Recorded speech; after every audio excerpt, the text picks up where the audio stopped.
বাচ্চারা কামড়াইয়া এটা মাইরালা বাচ্চা এর আগেও প্রথম এই যে মরা বাচ্চাটা দিছি এটারও দেখেন কামড় দিয়ে কাটতে লাগছে। তো আমার একটা শুকর ডেলিভারি দিছিল, কিছু শুকর আছে যেটি অ্যাগ্রেসিভ, বাচ্চারা কিটা করে দেখবেন এই বাচ্চাটা মারা গেছে, দুধ খাওয়াই টিকাইতে পারছি না। তো বন্ধুরা, অনেকে আপনারা যারা নতুন শুকরের বাচ্চা দেয় অনেকে বুঝতে পারেন না যে শুকর কবে বাচ্চা দিব, মানে আগে থেকে। তো দেখেন এই শুকরটা আমার গতকালকে বাচ্চা দেওয়ার কথা ছিল। আর শুকর বেশিরভাগ কিন্তু রাত্রেবেলা বাচ্চা দেয়, সন্ধ্যার দিকে অথবা ভোরবেলা। তো এটা সন্ধ্যার দিকে দিয়েছে না, মনে হয় ভোরবেলার দিকে দিব। এখন থেকে দেখুন মল ভাঙতে আছে, এই যে বাচ্চা দেওয়ার অনেকক্ষণ আগে থেকে।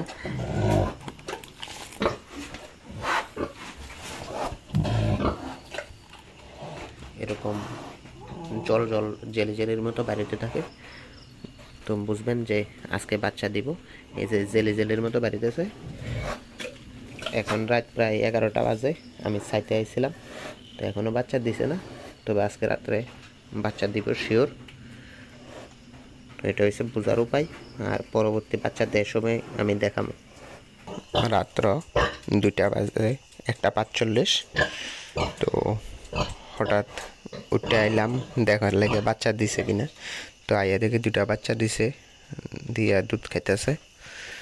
দেখুন এই ব্রিডগুলা কত ভালো, একটা সুবিধা, বাচ্চা নিজে কেয়ার করতে লাগে না, সাফা পইটা মরার চান্স কম থাকে।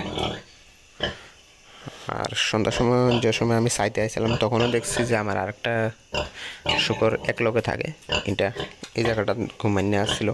লাস্ট যে সময় আপনাদের দেখাইছিলাম তখনও এখানে ঘুমাইনে আসছিল, কিন্তু বাচ্চা যখন দিতে আসে তখন এটা দেখছে, বুঝছে, ওটা ওইদিকে শিফট হয়ে গেছে।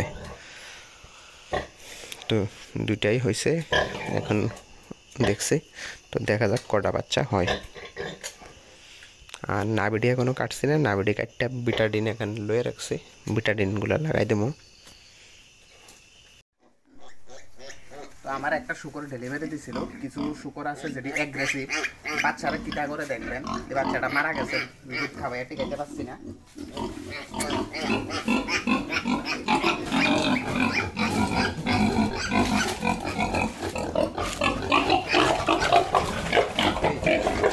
বাচ্চারা কামড়াইয়া এটা মাইরালা বাচ্চা এর আগেও প্রথম দিন বাচ্চা দিছি, বাচ্চারা কামড়াইয়া মাইরা লাইছে। বাচ্চারে বাঁচাইতাম যাইছিল, আমার হাতও সিঁড়ি লাগছে, আমার হাতও কাটতে লাইছে। এই দেখেন বাচ্চারে কামড়াইয়া মাইরালা। তো এটা কিছু সাইকোলজিক্যাল প্রবলেম আছে।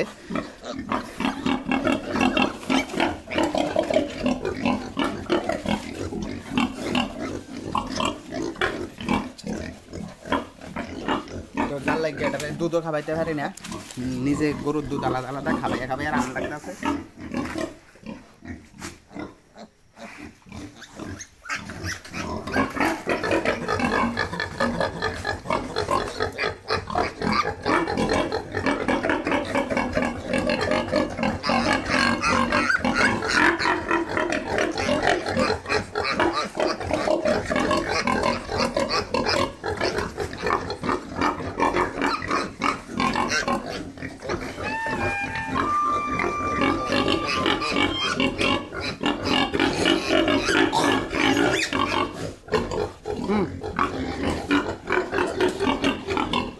শেষ।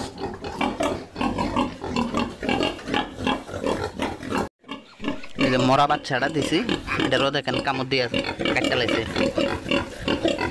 তো এরকম আরো যে বাচ্চাটা দিছিল বাচ্চাটাতে কামড়ে কামড়ে মারা লাগছে। বাঁচাইতে যাই আমার হাতে শিলি লাগছে, দেখেন আবার কিটা করে।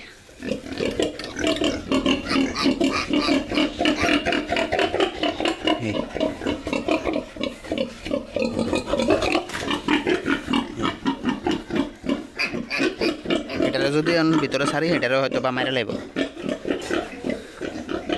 ওই দেখেন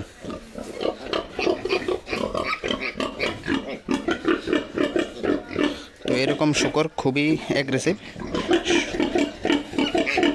তো শুধু এখানে যে কাটছে এমন না, আরও কাটছে, আরও ক্ষত হয়েছে। আমার পায়ের এই জায়গাটা পুরা ছুলে এলাইছে।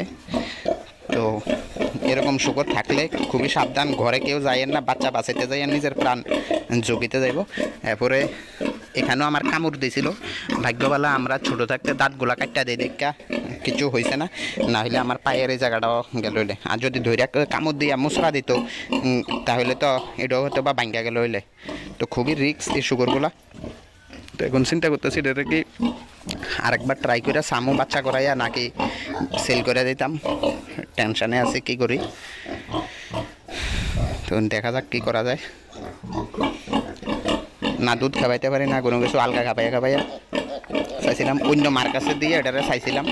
আমরা এই ফার্মে নিয়ে আরেকটা মার কাছে এটারে দিছিলাম, এটারও দিছিলাম, কিন্তু ওইখানে ওই বাচ্চাগুলো একটু বড় হয়ে গেছে, যার লাগিয়া এক লোকে মিললে দুধ খাবাইতে পারতাছি না। তো আজকে আবার লেগিয়া আমার বাড়ির ফার্মে লই আইছি, আইনা এটা আলগা দুধ খাওয়াইতেছি।